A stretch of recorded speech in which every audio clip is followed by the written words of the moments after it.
Arizona Territory, 1879. The sun was dropping low behind the red cliffs when the woman stepped into the road and raised her revolver.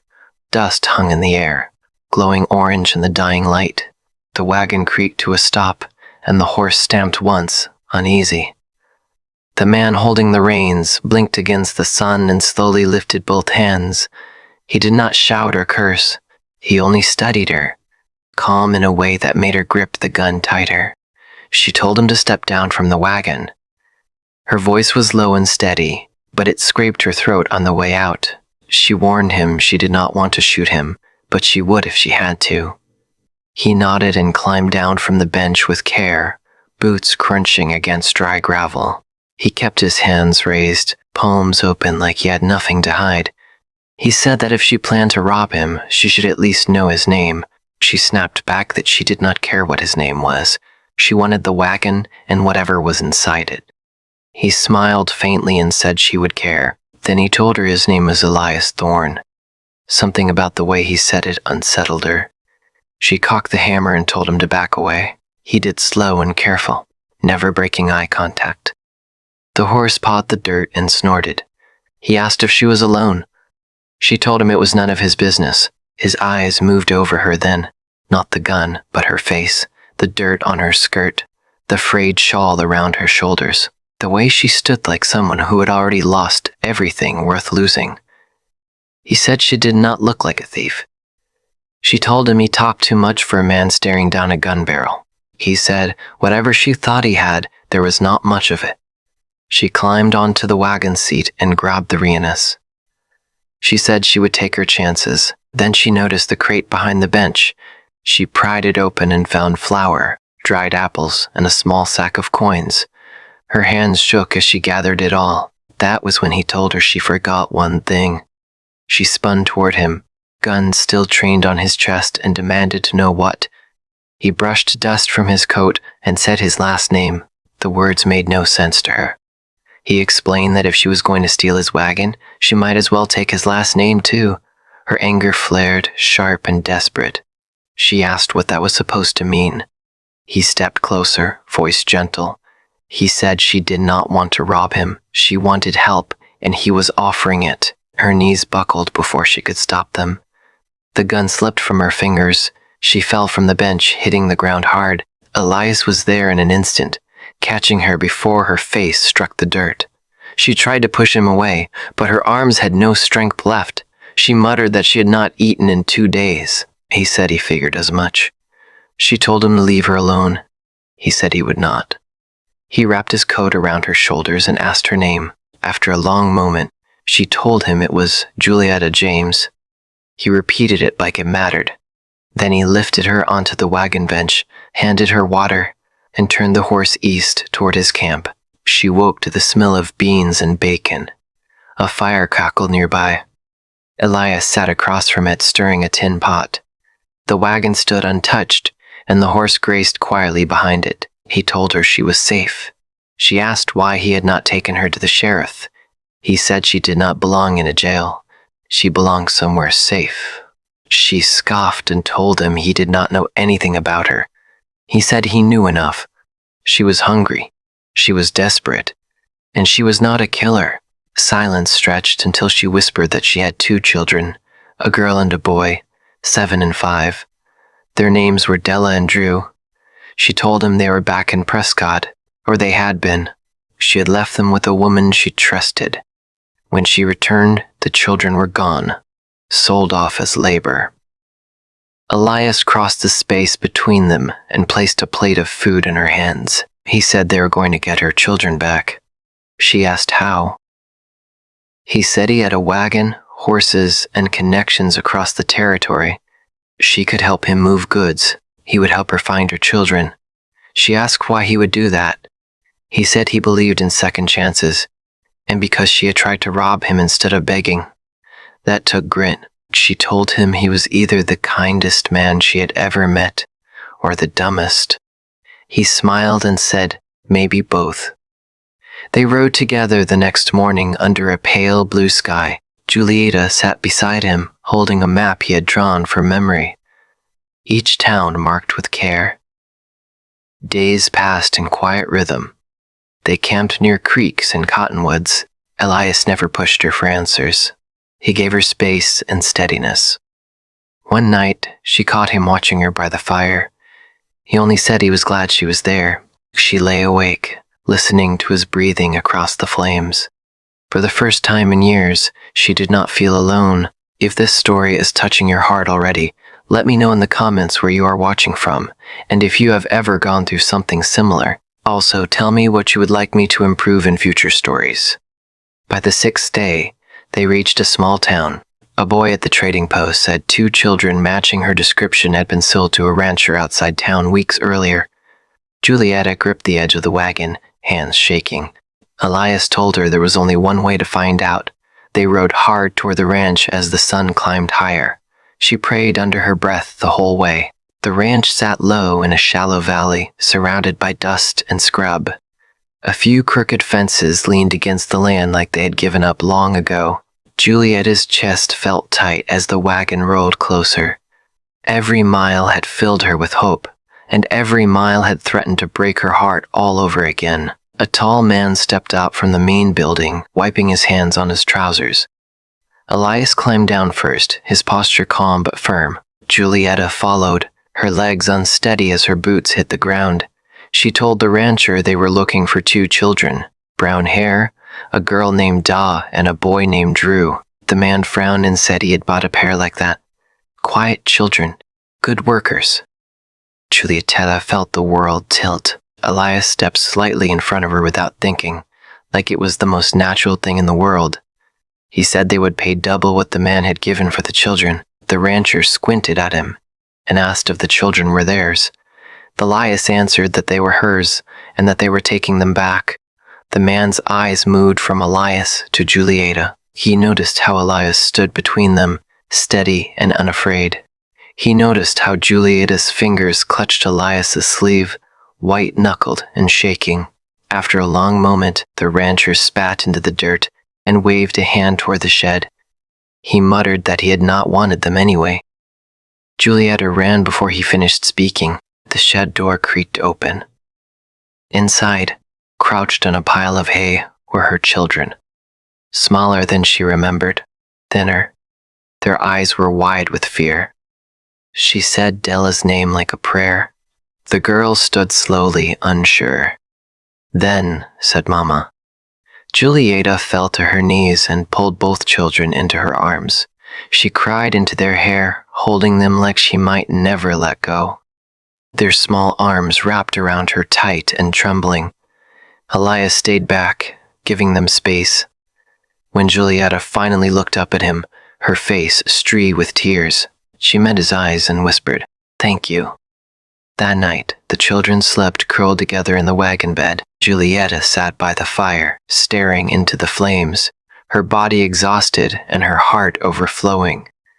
Elias sat beside her, close enough to feel, but not crowding her. She told him he had meant what he said. He told her he did not say things he did not mean. She said he had been kind, kinder than she deserved. He told her she deserved more than she had ever been given, and as she let him, he wanted to give her more. Her breath caught. He reminded her that she had forgotten something. She asked what? He said that when she robbed his wagon, she forgot one thing. She already knew the answer before he said it, his last name. He told her he wanted her, and he wanted those children too. She told him if he would have her, she would stay. He rose before first light the next morning. The air was cold and quiet. He fed the coals and set a pot to boil, careful not to wake anyone. The children slept bundled together. Julietta lay still, her face peaceful in sleep. He left a clean shirt beside her shawl and went back to the fire. When she woke, she watched him pour coffee without speaking.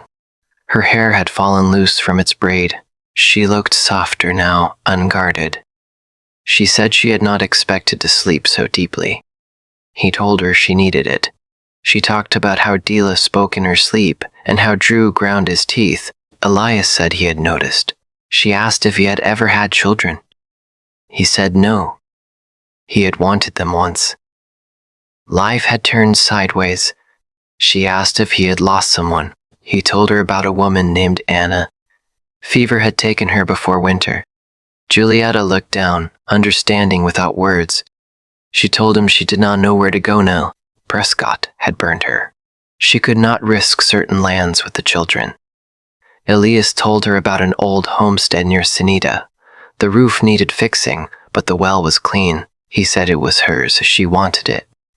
She asked if he trusted her that much. He said he did because she had done everything hard without help, and because he wanted to build something that lasted with her. They broke camp slowly. The children helped where they could. Julieta watched them with quiet pride. She asked Elias if he had meant what he said about the homestead. He said he would not have offered if he did not mean it. She said she wanted it, but not just the land. She wanted his name too. He took her hand rough and warm and held it without words. When Elias climbed onto the wagon seat, he waited. Julieta came back with both children and settled beside him. Della leaned against his coat. Drew rested on Julieta's lap. He asked if she was ready. She looked out at the road ahead and said she was. The road to San Anita wound through low grassland and broken fences. They stopped near a dry creek bed that evening. Julieta made biscuits while Elias built the fire. The children watched with bright eyes. She asked him questions about the land. He told her what grew best and what failed. He spoke like a man who had tried and tried again. She asked what needed fixing at the homestead. He told her about the walls, the barn, the well. She asked if he really thought they could manage it. He said yes because she was already doing harder things. Dilla came to sit beside him without a word. Elias looked at Julieta and said he wanted her say in how the home was built. She said she wanted a door that closed right, no gaps, and a latch. The children could work from the inside. He promised they would make one. As the sun dipped low, they ate together. The children laughed. The fire crackled. For the first time, Julieta allowed herself to imagine something steady. The land changed as they traveled south. The red stone gave way to wide grassland broken by mesquite and the bones of old fences, half buried in sand. The wagon moved slower now, careful over uneven ground. The horse knew the pace, steady and patient. Julieta kept the children shaded under a canvas flap she tied up with twine. Drew played quietly with a pine cone he had found, pulling it apart piece by piece. Della stayed close to her mother, watching the road with serious eyes. Elias guided the reins with one hand, his other resting easy at his side. He pointed out a dry creek bed ahead and said they would stop there for supper. Julieta nodded and said she would like to make biscuits if there was still lard left. He handed her the tin from beneath the seat and said it was a worthy cause. Della brightened and said her mother made the kind with soft middles. They camped beneath a twisted ironwood tree whose roots gripped the bank of the wash. Elias gathered branches and built the fire low. Julieta knelt beside the Dutch oven, rolling dough with an empty bottle. The children chewed jerky and watched every move. As the biscuits baked, Julieta asked if Elias had ever been this far south before. He said, "Not often, but enough to know the land." She said she had heard people claim nothing grew here. He told her it depended on what you planted and how you cared for it. She said he sounded like a man who had failed before. He said he was, and a man who had tried again. The biscuits came out golden and steaming. Drew clapped his hands. They ate as the sun dipped low, shadows stretching long across the wash. For a while, no one spoke. Elias finally said that once the roof was fixed, they could dig a small garden close to the house. He said it would keep animals from getting bold. Julieta said they would need fencing. She knew a smith in Patagonia who owed Elias a favor. Day asked if they could have a chicken.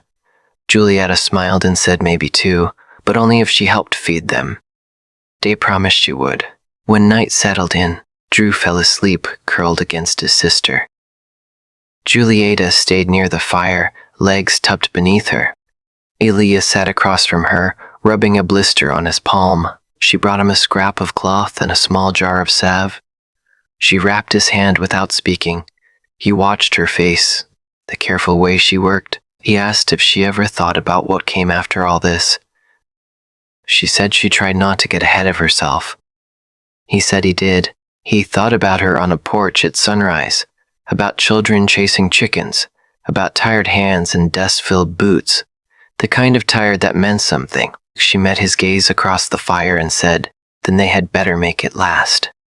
The embers glowed soft and red between them. She reached across and rested her hand over his. He turned his palm upward and laced his fingers through hers. Neither of them spoke.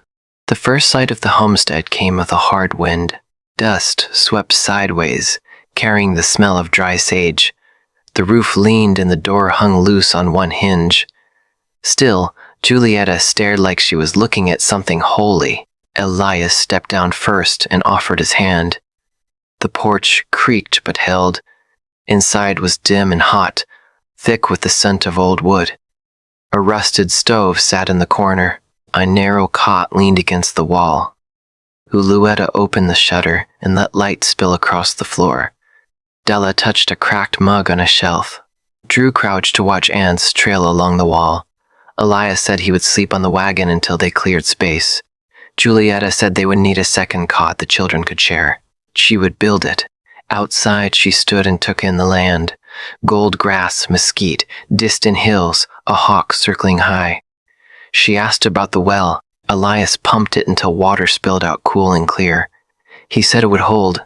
She knelt and let the water run over her fingers. She said the land spoke if you listened close. That night they laid quilts for the children near the hearth. Elias hung a blanket for privacy and spread his bedroll outside. Julieta lay awake listening to the wind through the eaves. She rose before dawn. Elias was already awake sawing boards. She asked if he always worked before sunup. He said it helped him think. She asked what he was thinking about now. He said the cot would need more boards if it was going to last through winter. She said she did not plan much anymore. Not since things fell apart. He said then they would build something that would not. They worked through the morning. Dia gathered nails, Drew handed rope. By midday the cot stood solid. The children tested it with laughter. Julieta watched them from the doorway. Elias came to stand beside her, close but not touching. She said she had never thought she would have anything steady again. He said he pictured it all the time. Her here, the years making the place better instead of harder. She asked if he really meant to stay. He said he meant it the moment he gave her his name. She took his hand and said she would stay too. That night they sat outside under sharp stars. He passed her a cup of warm brew. He asked what she had dreamed of before all this. She said a kitchen with a window, a place where no one knocked to take anything. He said they would put in a window. He said his dream was someone who stayed when the wind came hard. She leaned her shoulder against his, and together they watched the night settle around them. The days settled into a rhythm shaped by work and quiet hope. Morning came early on the homestead. The light crept in slow through the east wall, warming the dust and wood. Juliet awoke to the sound of Elias already moving outside, steady and unhurried. She stepped out barefoot, the ground cool beneath her feet. Elias was bracing one of the leaning walls, measuring twice before driving a nail. He looked up and smiled like he had been waiting for her to appear. The children woke soon after. Dila helped sweep the floor with a bundle of twigs tied together. Drew carried water from the pump, sloshing most of it onto his boots, and laughing anyway. Julieta watched them with a full heart. They were thinner than they should be, but they were safe, and they were home. They worked through the mornings. Elias fixed what time and wind had bent. Julieta sorted the space inside, wiping shelves, setting stones around the stove to keep it steady. She cooked simple meals that tasted like comfort. Beans, cornbread, whatever they could spare. In the afternoons, Elias showed Julieta how to brace a wall and set a post. She learned fast. Her hands grew rough, but she did not mind. Each splinter felt like proof they were building something real. One evening, a neighbor rode up, a widow named Ruth who lived a mile down the wash. She brought eggs wrapped in cloth and a quiet kindness that put the children at ease. Day stayed close to her side. Drew asked questions without stopping. Ruth looked at the cabin and nodded once. She said it would stand. Then she looked at Julieta and said the land had been waiting. After that, Ruth came often, sometimes with news, sometimes with nothing but company. She helped Julieta set a small garden plot near the house. Elias strung wire fencing traded for tools he hauled through Patagonia. The first seeds went into the earth under a bright sun, beans, corn. Hope pressed into the soil with bare hands. At night, Julieta lay awake, listening to the children breathe. The wind moved around the cabin, but it no longer sounded like a threat. Elias slept outside beneath the lean-to, keeping watch without being asked. One morning, Quetta found an old horseshoe hanging above the door.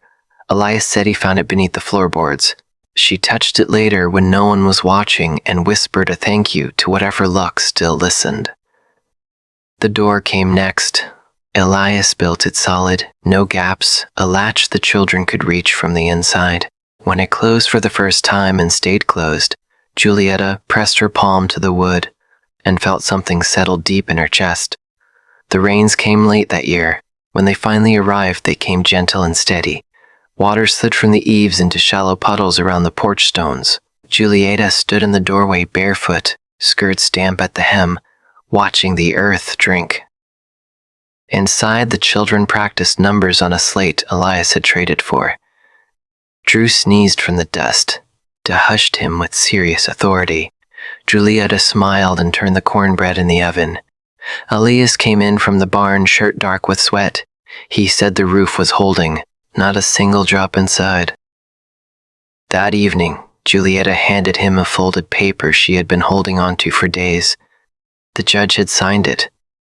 The adoption was legal. Every line. Elias stared at it like it might vanish. Then he folded it careful and said the children were his too. Julieta nodded, tears thick in her throat.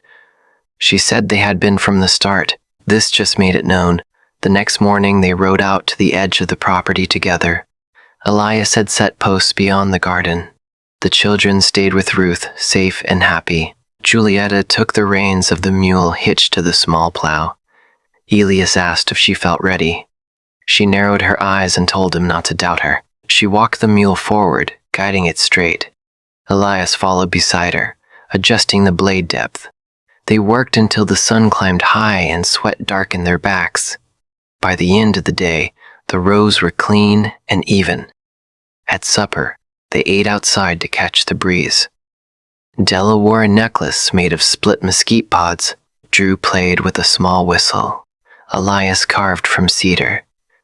Julieta rested her head against Elias's shoulder as the night sounds rose around them.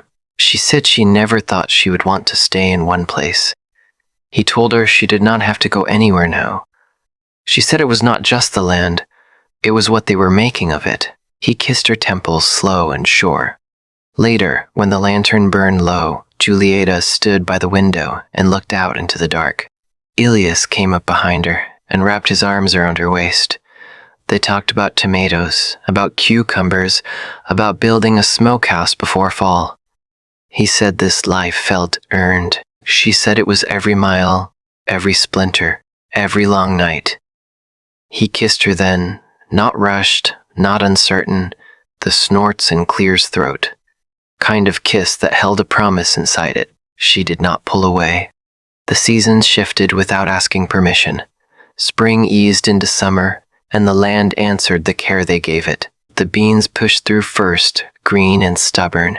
The corn followed, thin at the start, then stronger with each week. Julieta learned the rhythm of the days. She rose with the light, kneaded dough while the stove warmed, and woke the children with gentle touches. Instead of fear, Dila took her lesson seriously now. Numbers and letters scratched carefully onto slate. Drew preferred working beside Elias, dragging boards, asking questions, learning the weight of tools in his small hands. Elias repaired the barn loft one beam at a time. He worked slow but sure, never cutting corners. Julieta watched him from the doorway more than once, struck by the patience in his movements. He fixed what was broken the way her mother had once described, with care, with pride. She began trading preserves once the fruit came in. Jars lined the shelf near the window, glowing amber in the afternoon light. Neighbors stopped by, some curious, some grateful. Words spread quiet but steady. The homestead became a place people trusted. One evening, Ruth brought news with her basket of eggs. A preacher from Patagonia was passing through in a few weeks. Julietta listened without speaking, but Elias noticed the way her hands stilled. That night, after the children slept, Elias asked her what she was thinking. She said she had never planned on a wedding. Life had taught her not to expect such things. He said, "Neither had he, but some things grew whether you planned for them or not." She looked at him across the low lantern light and said she was afraid to name something and lose it. He told her she had already earned it by staying, by choosing every day. The night air wrapped around them, warm and still. She reached for his hand, and he held it like it belonged there. The preacher arrived on a clear morning, boots dusty, collar crooked. He smiled easy and spoke like a man who understood long roads and longer silences. They stood beneath the cottonwood near the spring. The children held baskets of wild flowers Ruth had helped gather. Da took her task seriously. Drew forgot to throw half his petals and clutched them until the end. Julietta wore a faded blue dress with the hemlet down. Elias wore a clean shirt with buttons she had stitched herself. When the preacher asked if they would take each other, Julietta answered before the question finished. Elias did not hesitate either. The wind stirred the leaves above them. The land listened after Ruth's nephew played a fiddle. The tune was rough but joyful. The children chased fireflies through the grass. Someone laughed. Someone cried. Julietta did both. They built a swing from rope and hung it from the cottonwood.